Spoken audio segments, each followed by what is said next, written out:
Bonjour à tous, bienvenue à cette nouvelle table ronde innovation et cross-média consacrée aux nouvelles opportunités liées aux social media. Alors pour en débattre, j'ai le plaisir de recevoir aujourd'hui à mes côtés Carole Grandjouan. Bonjour. Bonjour. Chef de groupe marketing de M&M's, la star des chocolats du groupe Mars Chocolat France. Arnaud Leroux, bonjour. Responsable marketing Fanta, la célèbre boisson du groupe Coca-Cola Company, leader français des boissons rafraîchissantes sans alcool. Sophie Heller, vice-présidente marketing communication de ING Direct, numéro 1 de la banque en ligne en France. Bonjour. Bonjour. Et Caroline Rossigneux-Méheux, directrice de la communication digitale d'Areva, numéro 1 en solutions de production d'électricité. Bonjour. Alors, Carole Grandjouan, la marque M&M's, c'est une marque orientée grand public, avec pour habitude de communiquer sur des médias de masse. Vous êtes depuis 2 ans, vos petits personnages ont pris le chemin du Web 2.0 et des réseaux sociaux. Qu'est-ce que vous attendez des réseaux sociaux? Quels sont vos enjeux? Alors en fait, on est allé sur le réseau social avec Facebook, avec M&M's, pour avoir un média complémentaire par rapport à la télé. Donc comme vous le disiez, M&M's c'est une marque grand public qui touche tout le monde. Donc le meilleur média encore à ce jour pour toucher tout le monde, c'est la télé. Donc la télé est le média principal que nous utilisons. Par contre, sur la cible des plus jeunes, c'est-à-dire les moins de 25 ans, les 13-25 ans notamment, le média télé est un média qu'ils consomment moins que la moyenne de la population. Ils y passent 2 fois moins de temps en moyenne à regarder la télé qu'un spectateur normal. Donc pour arriver à les toucher en télé, ça devient difficile, alors qu'à contrario, sur Facebook, c'est un média qu'ils utilisent tous les jours, bien évidemment, très fréquemment, où ils passent beaucoup de temps. Et pour nous, ça nous a paru être un très bon média pour toucher les 13-25 ans. D'accord. Pour Fanta, vous êtes aussi sur les médias sociaux avec une stratégie, une approche délirante. C'est vraiment un terme que vous utilisez dans votre communication. Qu'est-ce que vous attendez aussi des médias sociaux?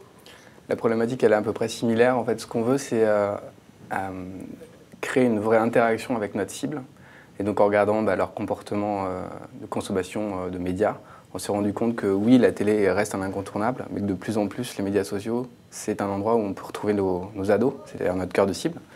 Et donc, depuis 2 ans, on a investi beaucoup, et de plus en plus, sur YouTube, d'une part, en créant une chaîne Fanta, où en gros, chaque semaine, on met des vidéos délirantes, justement, pour que les ados viennent se marrer et les partagent avec leurs amis. Et puis, sur Facebook, une page Fanta, mais aussi beaucoup d'expériences.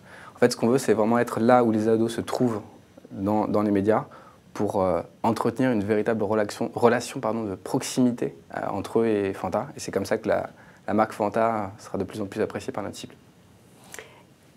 ING Direct, on est un peu plus dans le sérieux quand même.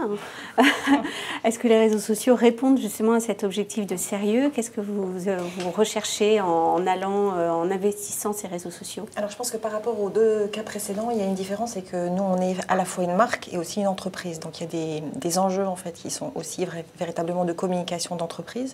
Donc je dirais qu'on a 4 enjeux, on en a 2 qui sont transversaux, quelles que soient les communautés, qu'il s'agisse des clients, des prospects, des partenaires, des influenceurs, des journalistes, et qui est la veille et l'écoute. Donc c'est vraiment écouter ce qui se dit sur les réseaux sociaux, dans nos secteurs, connaître nos cibles, comprendre des insights, comprendre aussi les actions des concurrents, etc.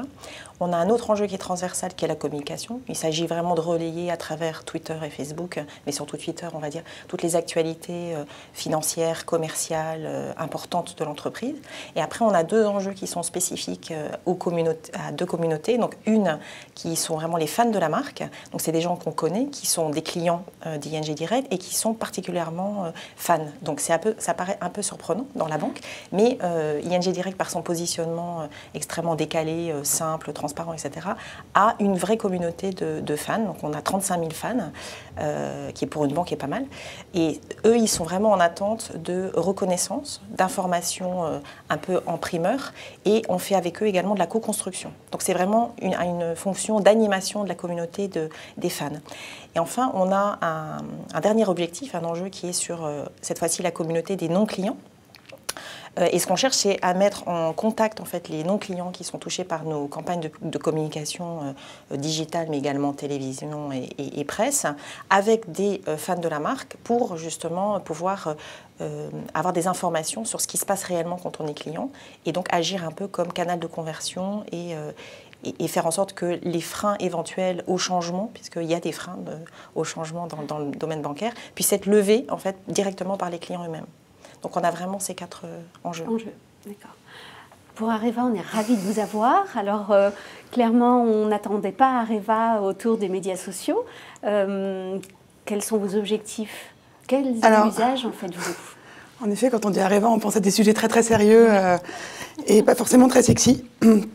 Nous, notre positionnement, c'est de se dire qu'on a une activité qui est B2B, puisque nos clients sont des électriciens et pas du tout les consommateurs finaux, mais que sur des problématiques comme le nucléaire ou les renouvelables aujourd'hui, donc qui sont nos 2 secteurs d'activité, le citoyen a son mot à dire et a des questions. Donc c'est pour ça que chez nous, on parle de B2C, Business to Citizen. Et donc on est vraiment dans une logique de dialogue avec le grand public et surtout dans une démarche où on se met à sa disposition pour répondre à ces questions, qui sont souvent nombreuses. Donc tout ce que vous disiez notamment sur l'écoute, nous c'est quelque chose de formidable parce qu'on est vraiment...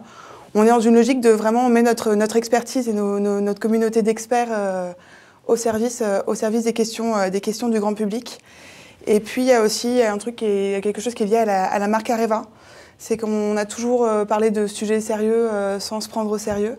Et c'est vrai que ce genre de réseau rentre complètement dans cette dynamique-là et nous permet de sortir un peu du cadre très institutionnel d'une communication d'entreprise extrêmement sérieuse.